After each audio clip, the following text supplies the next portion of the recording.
Mensa, make it. Final mic check, 1, 2, 3. Hey, hey, 1, 2. Audio check, testing, 1, 2.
Good afternoon, everyone.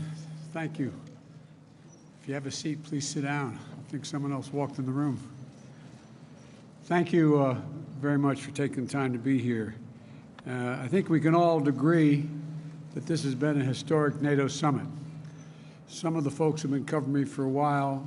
About a year and a half ago, when the first G7 meeting took place in England, I talked about the need for us to reconsider the makeup of NATO, how it functioned, and come up with a different strategy for NATO and how we work together. And in addition to that, we also talked about the G7 taking on additional responsibilities. Before the war started, I told Putin that if he invaded Ukraine, NATO would not only get stronger, but would get more united. And he would see democracies in the world stand up and oppose his aggression and defend the rules-based order. And that's exactly what we're seeing today. This summit was about strengthening our alliance, meeting the challenges of our world as it is today, and the threats we're going to face in the future. The last time NATO drafted a new mission statement was 12 years ago. At that time, it characterized Russia as a partner, and it didn't even mention China. The world has changed a great deal since then, and NATO is changing as well. At this summit, we rallied our alliances to meet both the direct threats of Russia poses to Europe and the systemic challenges that China poses to a rules-based world order. And we've invited 2 new members to join NATO. It was a historic act, Finland and Sweden, 2 countries with a long tradition of neutrality and choosing to join NATO. Some of the American press will remember when I got a phone call from the leader of Finland saying, could he come and see me? And he came the next day and said, will you support my country joining NATO? We got on the telephone. He suggested we call the leader of Switzerland. Switzerland, my goodness, I'm getting really anxious here about expanding NATO. Sweden. And what happened was, we got on the phone and she asked if she could come the next day to want to talk about joining NATO. Allies across the board are stepping up, increasing defense spending. A majority of them are on track for the first time to exceed our 2% of GDP commitment that they make. They agree to spend 2% of the GDP on defense. Look, for example, Germany. Germany is committed to spending 2% going forward and announced a special fund for its military of more than $100 billion.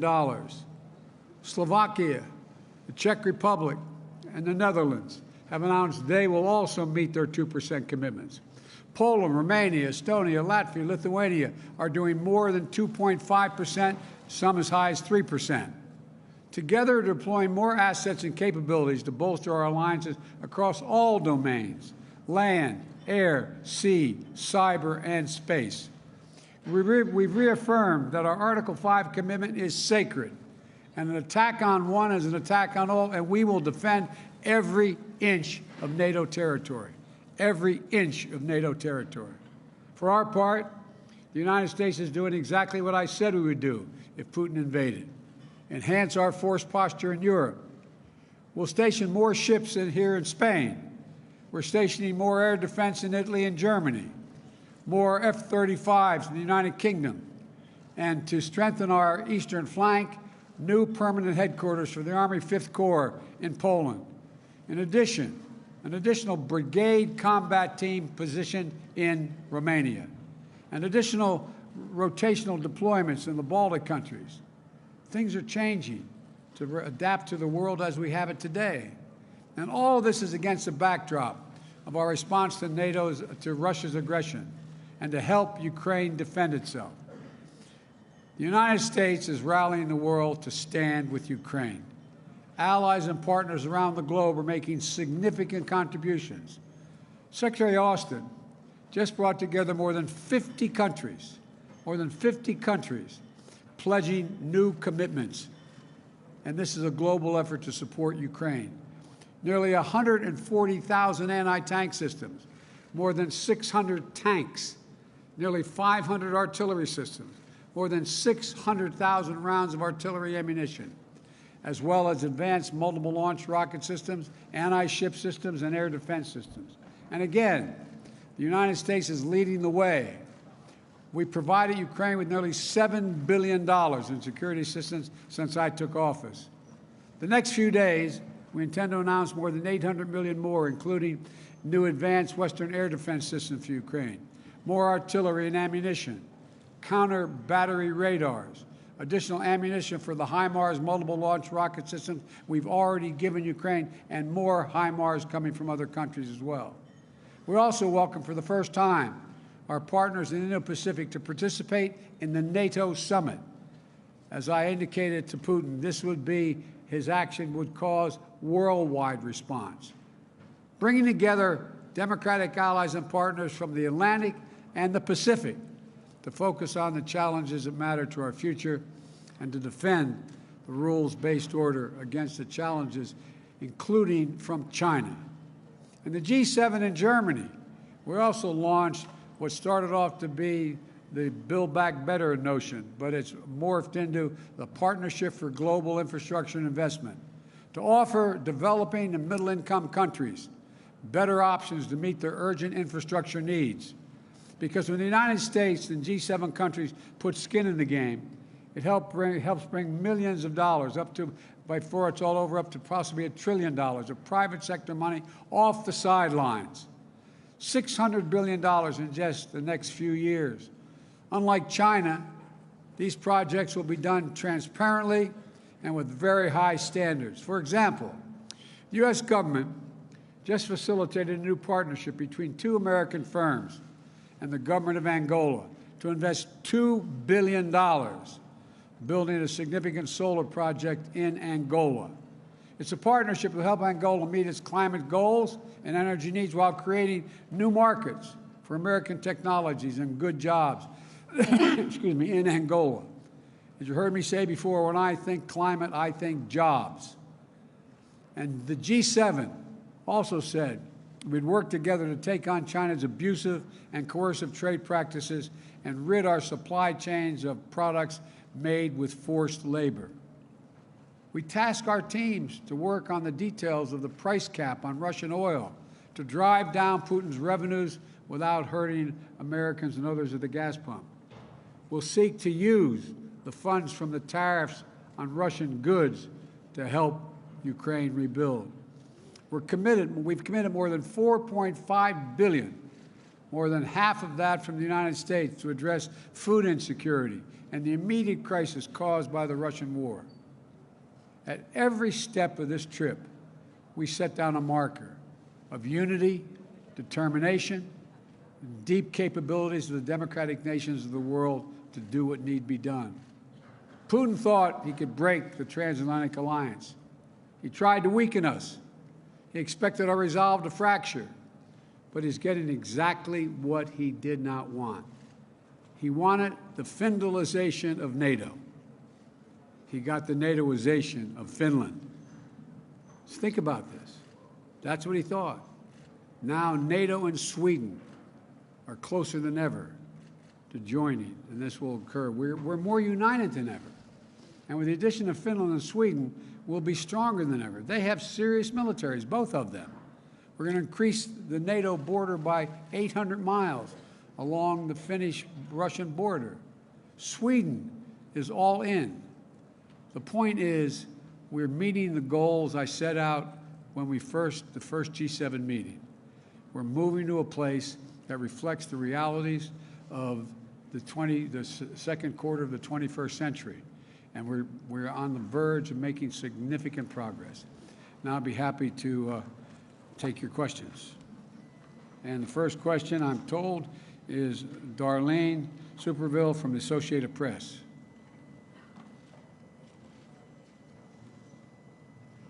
Thank you, Mr. President. 2 questions, please.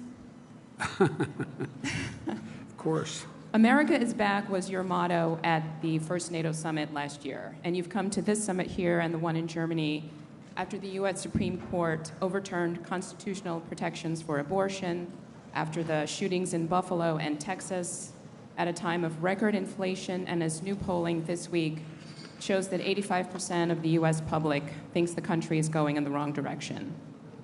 How do you explain this to those people who feel the country is going in the wrong direction, including some of the leaders you've been meeting with this week, who think that when you put all of this together, it amounts to an America that is going backward? They do not think that. You haven't found one person, one world leader to say America's going backwards. America's better positioned to lead the world than we ever have been. We have the strongest economy in the world. Our inflation rates are lower than other nations in the world. The one thing that has been destabilizing is the outrageous behavior of the Supreme Court of the United States in overruling not only Roe v. Wade, but essentially challenging the right to privacy. We've been a leader in the world in terms of personal rights and privacy rights. And it is a mistake, in my view, for the Supreme Court to do what it did. But I have not seen anyone come up to me do anything other than, nor have you heard them say anything other than, thank you for America's leadership. You've changed the dynamic of NATO and the G7.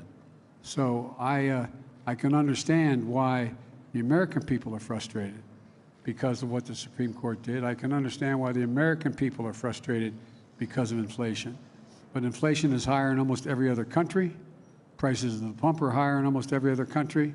We're better positioned to deal with this than anyone, but we have a way to go. And the Supreme Court, we have to change that decision by codifying Roe v. Wade. There were some comments by some of your counterparts after the U.S. Supreme Court ruling.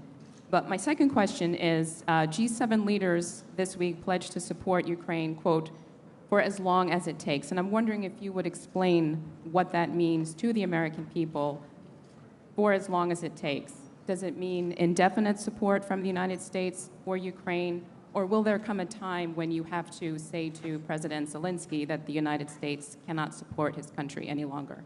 Thank you. We are going to support Ukraine as long as it takes. Look at the impact that the war on Ukraine has had on Russia. They've had to renege on their national debt for the first time since the beginning, almost well over 100 years. They've lost 15 years of the gains they made in terms of their economy. They're in a situation where they're having trouble because of my imposition of dealing with what can be exported to Russia in terms of technology. They can't even, they're going to have trouble maintaining oil production because they don't have the technology to do it. They need American technology. And they're also in a similar situation in terms of their weapon systems and some of their military systems. So they're paying a very, very heavy price for this. And just today, Snake Island is now taken over by the Ukrainians. So we are going to stick with Ukraine, and all of the alliance are going to stick with Ukraine as long as it takes to, in fact, make sure that they are not defeated by Ukraine. In Ukraine by Russia. And by the way, think of this. Ukraine has already dealt a severe blow to Russia. Russia, in fact, has already lost its international standing. Russia's in a position where the whole world's looking and saying, wait a minute, all this effort, you tried to take the whole country, you tried to take Kyiv, you lost. You've tried to take the Donbass and all of it. You haven't done that yet. The generic point is that we're supplying them with the capacity and the overwhelming courage they've demonstrated that, in fact, they can continue to resist the Russian aggression. And so I don't know how it's going to end, but it will not end with a Russian defeat of Ukraine in Ukraine. I'm supposed to go down the list here. Jim Tankersley, New York Times. Mr. President, thank you. This week, you and the G7 allies introduced a plan for an oil price cap for Russian exports, which is not yet filled out, and obviously is a response to the high price of gasoline in the United States and around the world. Are you confident that that cap would bring down prices for American drivers? And how long is it fair to expect American drivers to continue to pay a premium because of this war? Let me hear this. The second part of the question was, would it bring down the price? Will it bring down prices? And the war has pushed prices up. They could go as high as $200 a barrel, some analysts think. How long is it fair to expect American drivers and drivers around the world to pay that premium for this war? As long as it takes, so Russia cannot, in fact, defeat Ukraine and move beyond Ukraine. This is a critical position for the world. Here we are. Why do we have NATO? I told Putin that, in fact, if he were to move, we would move to strengthen NATO. We would move to strengthen NATO across the board. Look, let me explain the price. I suggested a while ago that what we should consider doing is putting a cap on the amount of money that we would pay the world would pay for Russian oil. And that we would not provide, the West provides insurance, would not insure Russian ships carrying oil. We would not provide insurance for them, so they would have great difficulty getting customers. The point is that we've said to them, here's the deal. We're going to allow you to have a profit on what you make, but not the exorbitant prices that you're charging for the oil now. We've delegated a commission, a group of our national security people to sit down and work out that mechanism. We think it can be done. We think it can be done, and it would drive down the price of oil, and it would drive down the price of gasoline as well. In addition, at home, I have also called for changes. I've released 1 million barrels of oil per day from our oil reserve, and in addition to getting other nations to move forward, a total of 240 million barrels of oil to release from the Strategic Petroleum Reserve, number one. Number two, I've asked Congress, would they in fact go and temporarily end the tax on gasoline at the pump? And thirdly, to ask the states to do the same thing. If we do these things, it's estimated we could bring down tomorrow, if Congress agreed and the states agreed, we could bring down the price of oil about $1 a gallon at the pump, in that range. And so we could have immediate relief in terms of the reduction of the elimination of temporary elimination of the gas tax. And so I think there's a lot of things we can do and we will do, but the bottom line is, ultimately, the reason why gas prices are up is because of Russia. Russia. The reason why the food crisis exists is because of Russia. Russia not allowing grain to get out of Ukraine. And so that's the way in which I think we should move, and I think it would have a positive impact on the price at the pump as well.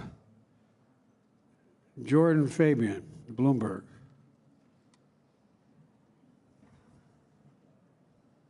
Thank you, Mr. President.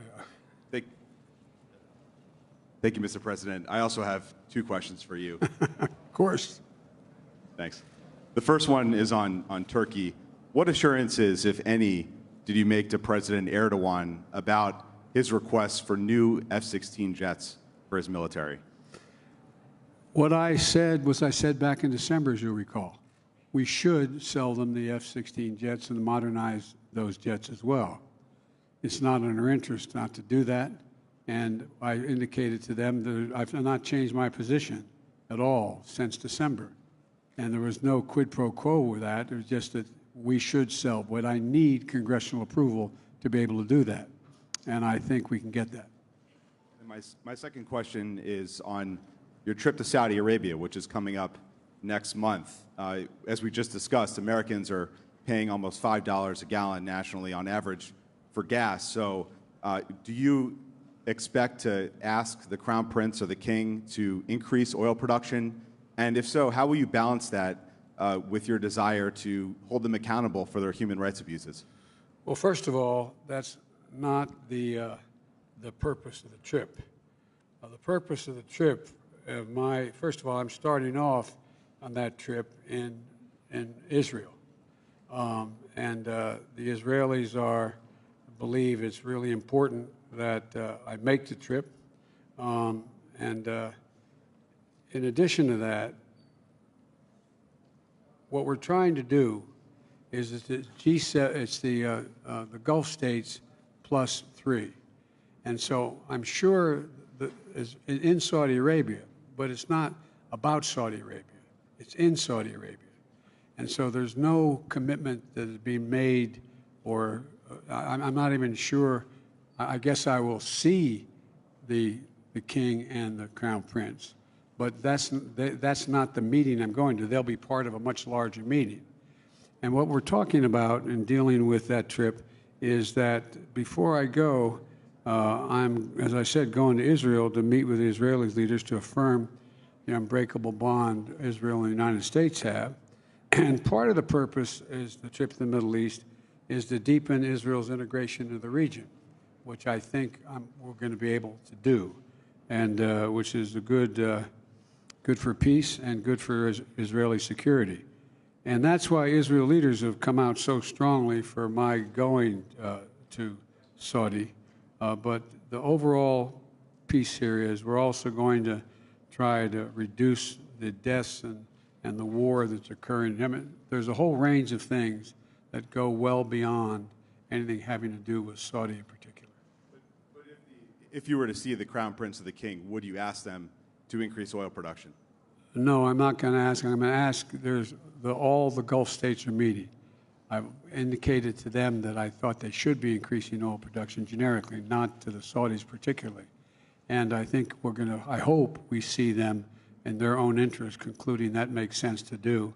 And, they have real concerns about what's going on in Iran and other places in terms of their security as well, all of them.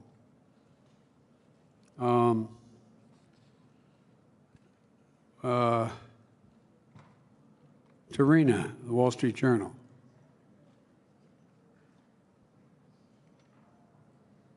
Thank you, Mr. President. I'm going to keep the trend and also ask 2 questions, if that's okay. One on the summit and one domestic question. On the summit, you just said that there would be another round of security assistance for Ukraine.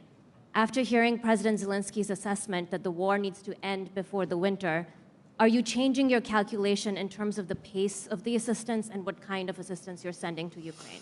No, the war could end tomorrow, by the way, if Russia stops its irrational behavior. So, when the war will end, I hope it ends sooner than later. But for it to end, they have to be in a position where the Ukrainians have all that they can reasonably expect, we can reasonably expect to get to them in order to provide for their physical security and their defenses. And so one does not relate to the other. We're going to be providing another, well, I guess I'll announce it shortly, but another $800 million in aid for additional weaponry, including,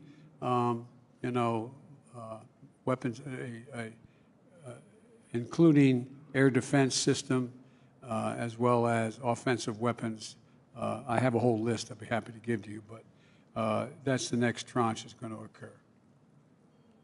And on the domestic question, sir, what further specific executive actions are you considering in response to the Roe ruling, and would you declare a public health emergency, as several Democrats are calling on you to do? I'll be happy to go in detail with you on that.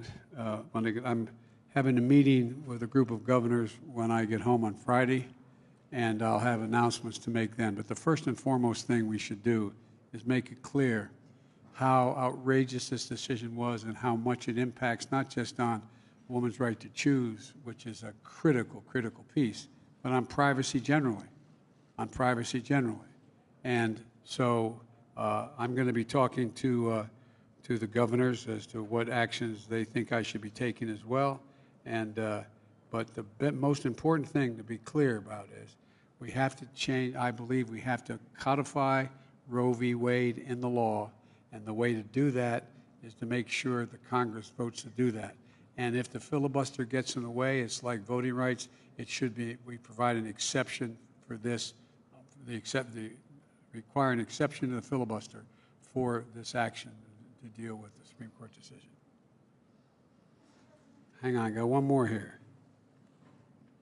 Kelly O'Donnell, NBC. Thank you, Mr. President. Well, you just made some news saying you would support changing the filibuster rules to codify abortion rights broadly across the country. Right to privacy is not just abortion rights, but yes, abortion rights. Can you describe for us, sir, many Americans are grappling with this. What is your sense today about the integrity and the impartiality of the Supreme Court? Should Americans have confidence in the court as an institution? And your views on abortion have evolved in your public life. Are you the best messenger to carry this forward when Democrats, many of them, many progressives, want you to do more? Yeah, I am. I'm the President of the United States of America. That makes me the best messenger. And I really think that it's a serious problem that the court has thrust upon the United States.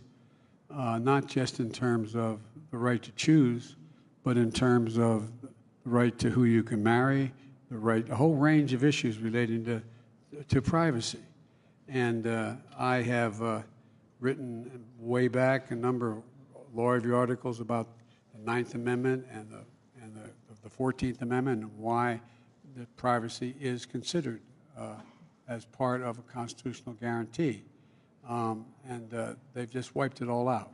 And so I'm the only president they got, and I feel extremely strongly that I'm going to do everything in my power, which I legally can do in terms of executive orders, as well as push the Congress and the public. The bottom line here is, if you care, if the polling data is correct, and you think this decision by the court was an outrage or a significant mistake, vote. Show up and vote. Vote in the off year and vote, vote, vote. That's how we'll change it. All right, guys. No, there's no such thing as a quick one. I'm out of here. Thank you all very much.